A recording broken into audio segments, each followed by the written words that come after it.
Magandang umaga po sa inyong lahat. Once again, makakasama niyo po ngayong umagang ito ay si Sister Seng at ako po ay taga Door of Faith UAE na member po ako ng Sarja Ministry kung saan kasama ko ang ating butihing pastor na si Pastor Vito. So, ang pag-uusapan po natin ngayon sa umagang ito, it's about doubt. Sa salitang Tagalog po ay pagdududa. Kaya samahan niyo po ako at huwag niyo po akong iwanan. Tapusin po natin ang morning devotion na ito dahil naniniwala po ako. Hindi man po tayo magkakasama sa isang lugar. Merong nasa Pilipinas, meron nasa ibang bansa. Pero naniniwala po ako at kayo rin alam ko naniniwala na sa kalagitnaan po nating lahat na nandito ngayon sa morning devotion na ito ay napapagitna po sa atin ng ating mahal na Panginoon. Kaya po, umpisahan po muna natin sa isang maikling panalangin ang ating morning devotion. O sige po, let's bow our heads. Hallelujah. Father God in heaven, in the name of your Son Jesus, we come to you right now with a humble heart. Tulungan mo po kami na maintindihan ang mensahe mo ngayong araw na ito at maraming salamat po sa pagtawag mo sa bawat isa sa amin dahil nalalaman po namin na meron kaming matututuhan at meron kaming matatanggap na blessing galing sa inyo ngayong umagang ito. Lord, tulungan mo nga po kami na maintindihan namin at maisapuso namin at magawa po namin ito sa aming araw-araw na buhay bilang isang Kristiyano. Lord, help us understand and let your Holy Spirit reign in every heart of everyone ngayong umagang ito na nakikinig ng morning devotion. Na ang Holy Spirit po ay siya nang bahalang magturo sa amin at mag-guide sa amin kung paano namin mailalagay sa puso namin ng may katapatan at may saya ang iyong salita ngayong umagang ito. Maraming salamat po once again. Father God, itinataas po namin ang pangalan ng iyong anak na Jesucristo at pinapasalamatan ka po namin sa salvation na natamo namin ng dahil sa Kanya. At lahat po kami, Father God, ay nagsasabi ng Amen. Ayan. So, umpisahan na po natin ang ating devotion. Ang gagamitin po nating book, syempre yung lagi kong ginagamit na ang salita ng Diyos version, yung Tagalog po. So, kung titignan po natin sa English Dictionary kung ano ang ibig sabihin ng doubt, babasahin ko po sa inyo, it's a feeling of uncertainty or lack of conviction. Kung tatagalugin po natin to, ito ay isang pakiramdam or isang kalagayan ng hindi pagtitiwala or pagiging hindi sigurado sa katotohanan. Naranasan niyo na po ba ito? Yung nagdududa ka, yung hindi mo alam kung ano yung totoo, hindi mo alam kung totoo ba yung sinasabi sa'yo, yung ganon, kasi wala ka namang proof. So hindi mo kayang ilagay yung sarili mo na maniniwala ka sa isang bagay na to kahit hindi mo siya nakikita. Alam niyo po ba na lahat po tayo, Kristiyano man o hindi, ay nakakaranas ng pagdududa? Nag-a-agree po ba kayo doon? Hindi man po maganda sa ating mga Kristiyano ang nagdududa, pero may mga pangyayari po kasi minsan sa buhay natin na hindi natin maiwasan ang magduda. Kasi it's a part of life. Alam naman po natin that life is beautiful but life is not easy. Life is hard. Yun po talaga ang katotohanan. Life is hard. Wala pong namuhay ng magaan. Wala pong namuhay na hindi nagsakripisyo. Wala pong namuhay na hindi nagbanat ng buto. Hindi naman po kasi lahat tayo ay nakahiga sa ginto or lahat po tayo ay pinanganak na with a silver spoon. Sabi nga po, ang pagdududa, ang paghihirap, ang pag-aalinlangan, ay parte po yun ng buhay. Kaya po, pag nagdududa kayo or nagda-doubt kayo, huwag niyo pong ituring ang sarili nyo na isang Kristiyanong makasalanan. Hindi po. Lahat po tayo dumadaan sa ganitong sitwasyon, pero hindi ibig sabihin po nun nagtataksiw na tayo sa Diyos, or hindi ibig sabihin nun nagbabackslide na tayo. Pero paano nga po kung ang pagdududa natin ay sa Diyos? Yun po bang kasi may mga pinagdadaanan tayo sa buhay, may hinihingi tayo sa Diyos na hindi pa natin nakikita ang kasagutan ng Diyos, na hindi pa natin nakikita na nangyayari ito sa buhay natin, kaya nagkakaroon tayo ng pagdududa.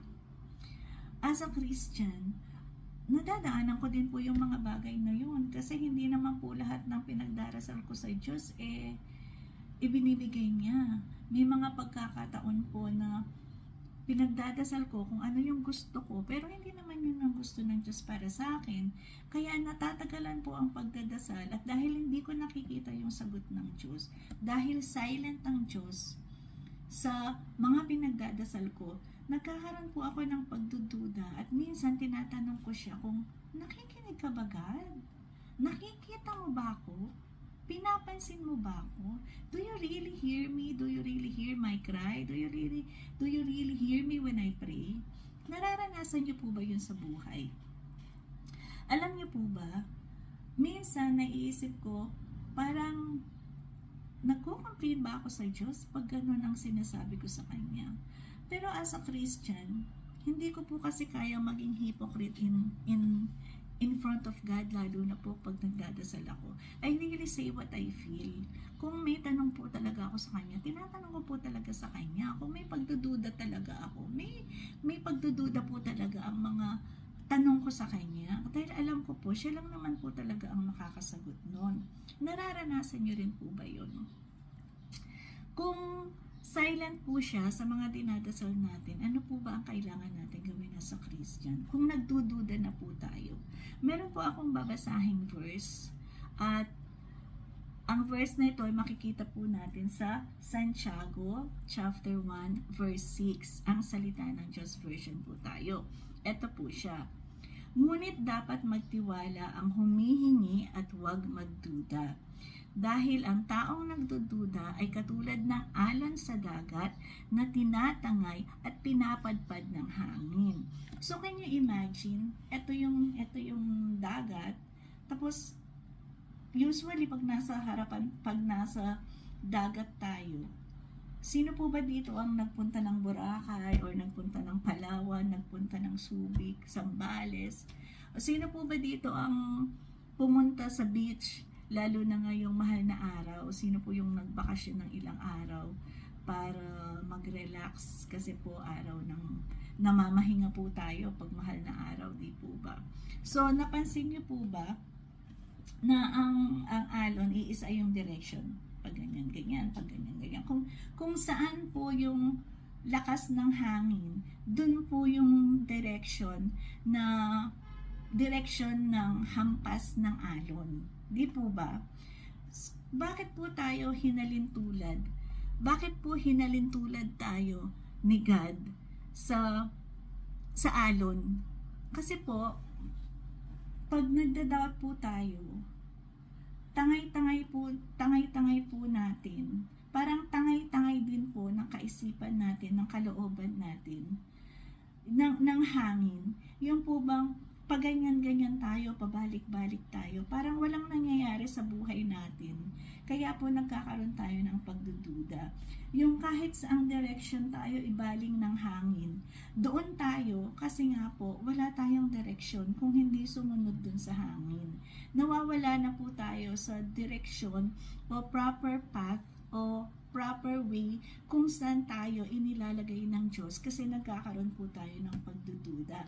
Kumbaga, pag ganyan-ganyan po yung faith natin kay God, pag ganyan-ganyan po, kasi nagdududa tayo, hindi po siya stagnant na ganyan. Hindi po tayo nakatayo na ganyan. Pag tayo ay nagdududa, pag ganyan-ganyan po tayo, kung saan po tayo dinadala ng hangin, yun po ang nagiging direction natin, which hindi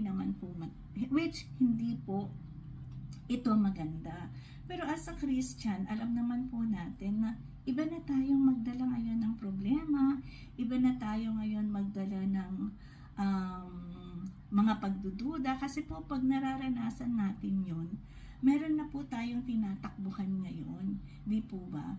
Ang sabi nga po sa Mateo 18 verse 3, babasahin ko po sa inyo ang salita ng Diyos version. Sinasabi ko sa inyo ang totoo. Kung hindi kayo magbago at maging tulad ng maliit na bata, hindi kayo mapapabilang sa kaharian ng Diyos. Kanina po, hinalintulad tayo ng Biblia sa alon na paganyan-ganyan na sumusunod lang sa direksyon ng hangin. Ngayon naman po, hinahalintulad po niya tayo sa isang bata. Kung sino po ba dito ang may anak? Di po ba yung bata, pag kinausap po ni mami o kinausap ni daddy, kahit ano pong sabihin ni mami o ni daddy, sumusunod po sila, di ba? Kaya nga po si God, gusto niya magkaroon tayo ng parang isip bata sa pananampalataya. Ang tawag po dun sa English is childlike faith.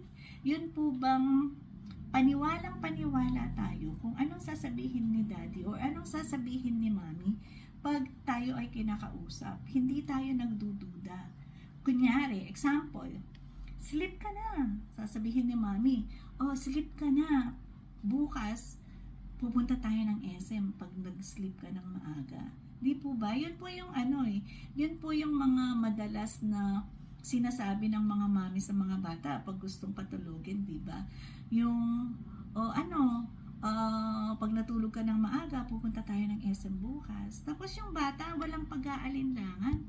Matutulog po yan, pupunta po yan sa bed, matutulog, di po ba? At ang one of the best example na lagi ko pong nakikita sa childlike faith na ito, yung ipapatong ng daddy yung bata sa mataas, tapos or sa swimming pool, tapos sasabihin ng daddy na, halika na, jump, sasaluhin kita, yung ganon. Di po ba yung bata, ang positive niya, nasasaluhin siya ng daddy niya, nang walang pagdududa, walang pag-aalinlangan, tatayo po siya dahil sasaluhin siya for sure ng daddy niya. Ganon po ang bata pag nagtiwala. Kung ano ang sinabi ni daddy, kung ano ang sinabi ni mommy, dun po niya ibabase yung buhay niya. And to think, bata po yan ha. Tayo po ba as a Christian? Adult na po tayo, nagbabasa tayo ng salita ng Diyos, nakakarinig tayo ng salita ng Diyos. Ganon po ba tayo pag nagdududa tayo? Pag may hinaharap po ba tayong mga pagsubok sa buhay, nakakaramdam pa rin po ba tayo ng pagdududa sa presence ni God sa buhay natin, in spite and despite na Kristiyano tayo? Alam niyo po ba na kung bakit ang bata ay tatalon ng walang pag-aalinlangan? Dahil alam niya may daddy siya. Tayo po, alam po ba natin na may daddy tayo sa taas? Alam po ba natin na meron din tayong mediator, which is the Son Jesus, na nasasabihin niya lahat ng mga problema natin kung lumalapit tayo sa Kanya? Di po ba? Ano pa po ba ang best example ng pagtitiwala? Yung po, sino po dito yung mga nag-abroad or mahilig mag-out of the country or mag-out of Luzon or mag-out of town, na yung bago ka makarating sa lugar na gusto mong puntahan, sasakay ka pa ng plane? Di po ba hindi naman natin kilala yung pilot dun? Pero kahit hindi po natin kilala yung pilot, sumasakay po tayo ng eroplano, di ba? Dahil may expectation tayo at may hope tayo at naniniwala tayo na pag sumakay tayo sa airplane na yun, yung piloto na nakaupo ay dadalhin tayo sa destinasyon na kung saan natin gustong pumunta. Di po ba? But if you think about it, how can we trust the pilot na hindi natin kilala? Oo, trabaho niya yun. Nadalhin yung eroplano sa destination na yun. But then again, we don't know him. But then again, we trust Him na dadalhin niya tayo sa destination na yun. And yet, tayo mga Kristiyano, pag may problema tayo, may pagdududa pa rin tayong nararanasan sa buhay. As I said, it's a part of life. Pero as a Christian, ano po ba ang dapat nating gawin sa buhay pag nakakaranas po tayo ng ganitong pagdududa? Paano po tayo magkakaroon ng childlike faith na ibabase natin ang buhay sa salita ni Mommy, sa salita ni Daddy, na pag narinig natin ang sasabihin ni Mommy or ni Daddy, alam natin na it's for our own good. Alam natin na magiging safe tayo at magiging positive tayo at ibabase natin ang buhay natin kay Mommy at kay Daddy. As a Christian, ano po ba yung dapat natin gawin pag nagdududa tayo? Sige po, let's think about it. Kasi po kung minsan nagiging sagabal po kasi ang doubt. Remember nung nakita po, nasa laot po sina Peter, kasama niya yung mga ibang disipulo, tapos may nakita silang naglalakad sa tubig. Tapos sabi nila, si Jesus yun. Ang Panginoong Jesus yun.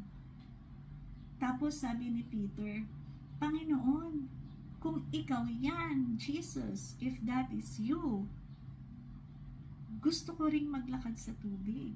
Tapos tinawag siya ni Jesus.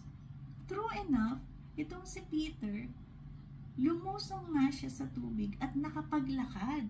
Kaya lang, meron siyang nakitang papadating na malaking wave, malaking alon, tapos biglang-bigla, nagkaroon siya ng takot, nagkaroon siya ng doubt kung magiging safe ba siya sa parating na alon na ito dahil malaki.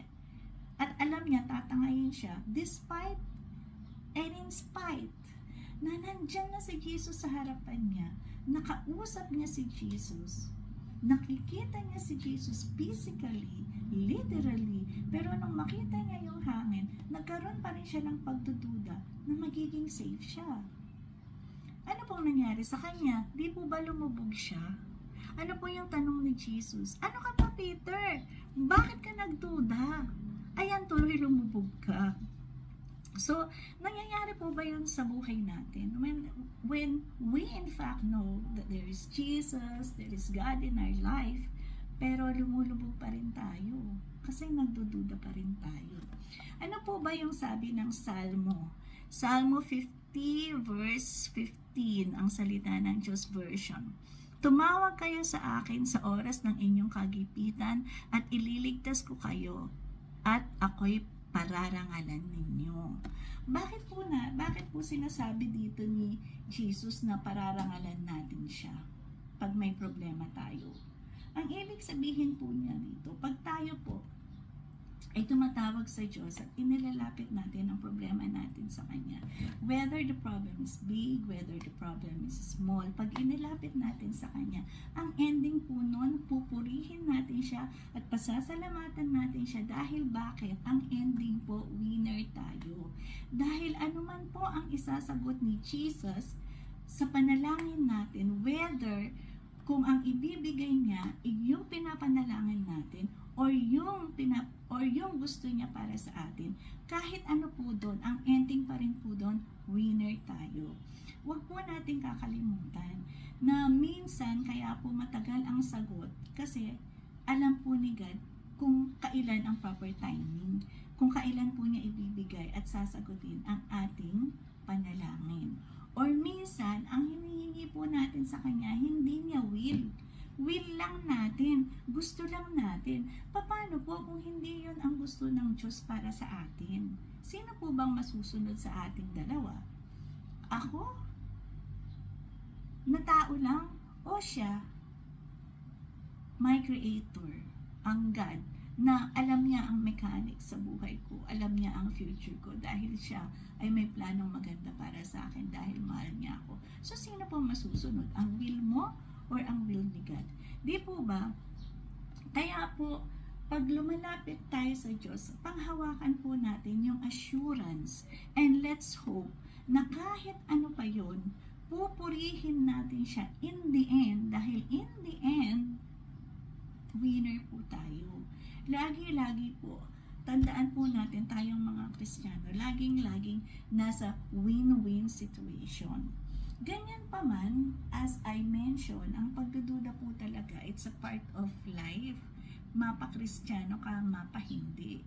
So, ano po ang mga dapat natin gawin as a Christian pag tayo po ay nagdududa? First, read the Bible. Paano nga po ba tayo makipag-usap sa Diyos kung hindi tayo nagbabasa ng Bible? Alam naman po natin, during the Old Testament time, si God, yung manifestation po ng presence ni God is through the burning bush, through the fire, through the ulap, or minsan, maririnig mo yung boses niya coming from heaven, o kung minsan naman magpapadala siya ng angel. Lagi nga po, di ba, kung nakakapagbasa po kayo ng Bible, lagi niyang pinapadala si Angel Gabriel. Laging siya po yung messenger na ginagamit ni God. Siya po yung angel na inuutusan lagi ni God para sabihin ang mga mensahe niya sa mga tao. Hindi po ba? And during the time of New Testament naman, nandyan si Jesus physically, di ba? Nakakasama niya yung mga tao, nakakapag-heal siya pag hinawakan niya, or pag hinawakan siya, nakakapag-heal siya ng may sakit, or nasasagot niya yung mga tanong niya, at mahilig pa nga po si Jesus sa paggamit ng mga talinhagang salita, di po ba? Ano po ba? During that time, yung mga disciples, nahahawakan nila si Jesus, nayayakap nila si Jesus, naririnig nila si Jesus, nakikipag-usap, nakakasamang maglakad. Those were the days. Kahit hindi sila nagbabasa ng Bible during that time, during the Old Testament and the New Testament, dahil ganun ang manifestation ni God at ganun si Jesus, nandun si Jesus sa kanila, ang sagot parang on the spot, di ba? Kasi pag tinanong mo si Jesus, sasagutin ka niya on the spot, hindi ka naman niya paghihintayin. Pero ngayon, paano po natin malalaman kung ang pinagpipray natin ay will ni God? At pag nagdududa tayo, paano natin makikita ang sagot ni God? We have to read the Bible. Kasi po, ang mga salita ng Diyos nasa Bible na po. At yun na po ang mga kasama natin ngayon. Alam naman po natin, physically, hindi na po natin nakakasama si Jesus. But He is alive. Dahil ang Spirit po niya, ang Holy Spirit, nasa puso po natin na iniwan niya. At ang salita niya, nakasulat sa Biblia na siyang nababasa natin, na siyang nakakasama natin para i-guide tayo sa buhay. So, kung gusto po niyong makipag-usap sa Diyos, pag nagda-doubt po tayo sa buhay natin, sa mga problema natin, kung sinasagot nga ba ni Jesus, o pinapakinggan nga ba tayo ni Jesus, we have to read the Bible. Kasi po, ang salita ng Diyos ang mag-guide sa atin sa mga problema natin at sa mga sagot na hinihintay natin sa Diyos. Ano pa po ba ang dapat natin gawin? Aside from reading the Bible, we have to pray. Diba? We have to pray. Kasi kagaya nga po ng sinabi ko, yung verse na shinare ko sa inyo, na Salmo 50 verse 15, chapter 50 verse 15. By means of praying, pararangalan po natin ang Diyos dahil in the end, win-win situation po tayo. At ang pangalawa, yun nga po, read the Bible. Napakadali po, di ba?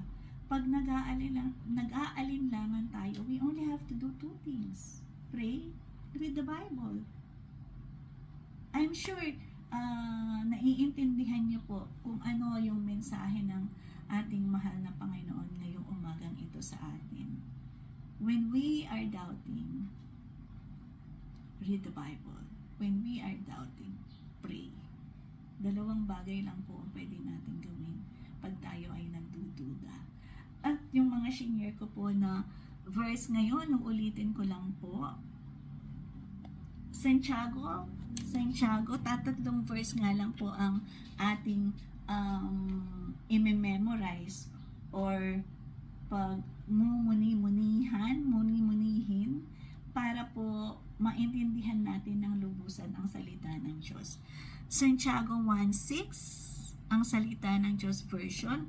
Ngunit dapat magtiwala at humingi at huwag magduda, dahil ang taong nagdududa ay katulad ng alon sa dagat na tinatangay at pinapadpad ng hangin. Katulad nga po ng napag-aralan natin, pag tayo ay nagdududa, para tayong alon na pag ganyan-ganyan na sumusunod lang sa direksyon ng hangin. Hindi po tayo stable, hindi po tayo panatag, kasi po nagdududa tayo, kaya para tayong alon. At yung second verse, yung Mateo 18:3, sinasabi ko sa inyo ang totoo, kung hindi kayo magbabago at magiging tulad ng maliit na bata, hindi kayo mapapabilang sa kaharian ng Diyos. So you are not a part of the kingdom of God kung ang faith natin ay hindi childlike faith. Kailangan po 100% sure, 100% ang pagtitiwala natin sa Diyos. Pag tayo po ay lumalapit sa Kanya. Ang salita po niya ay hindi nagbabago. Ang salita po niya ay 100% pure and genuine. Kaya po, totoo po lahat ang mga salita ng Diyos, at katulad po ni Mommy and Daddy na hindi po nagsisinungaling sa atin, na katulad po ni Mommy and Daddy na mahal tayo, magtiwala din po tayo ng sobra-sobra pa sa Diyos. Kasi nga po, hindi po tayo makakapasok sa kaharian ng Diyos kung hindi po tayo magkakaroon ng childlike faith. Let's be 100% sure na pag lumapit tayo sa Diyos, 100% po siyang susuporta sa atin. Ano pa nga po yung pangatlo? Salmo 50 verse 15, tumawag kayo sa akin sa oras ng inyong kagibitan at ililigtas ko kayo at ako'y pararangalan ninyo. So pag po tayo ay nagigipit, pag po tayo ay may problema, at pag po tayo ay may doubt dahil sa tindi ng dinadanas natin sa buhay, ililigtas po tayo ni God. At in the end, pararangalan po natin siya at pasasalamatan po natin siya, dahil in the end, win-win situation po tayo. Tatlo lang po yun na pagbubula-bulayan natin. And I hope ma-share po natin ito sa iba. Excuse me po. Dahil kahit po tayong mga Kristiyano ay kailangan, we have to support and help each other. Kasi po hindi naman po araw-araw sa buhay natin all the time malakas tayo. Let's support one another, let's love one another, at ibahagi po natin ito. At ibahagi po natin ito sa mga ibang tao, lalong-lalo na po yung mga nanghihina, yung mga may problema, at mga kaibigan at kamag-anak natin na hindi pa po talaga lubusang kilala ang ating mahal na Panginoon. So, isasara na po natin, isisil na po natin ang ating morning devotion ngayon. At sana po masaya kayo na nakinig sa akin, at sana po masaya kayong masaya tayong itinanim sa puso natin ang ating napag-aralan ngayong umagang ito. So let's bow our heads para po maselyuhan na natin ang ating morning devotion ngayong araw na ito. Abba Father, in the name of your Son Jesus, we thank you for your word that you have delivered to us this morning.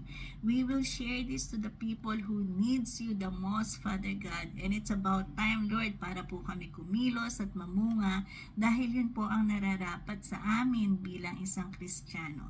Salamat po muli sa umagang ito, at itinataas po namin ang inyong pangalan sa inyong anak na si Jesus, sa ngalan ng inyong anak na Hesukristo, at lahat po kami ay magsasabi ng Amen. Amen. At maraming salamat po mga kapatid. Hanggang sa susunod po. Magpapaalam na po ako. See you next time po sa morning devotion din. Mahal ko po kayo. Bye-bye.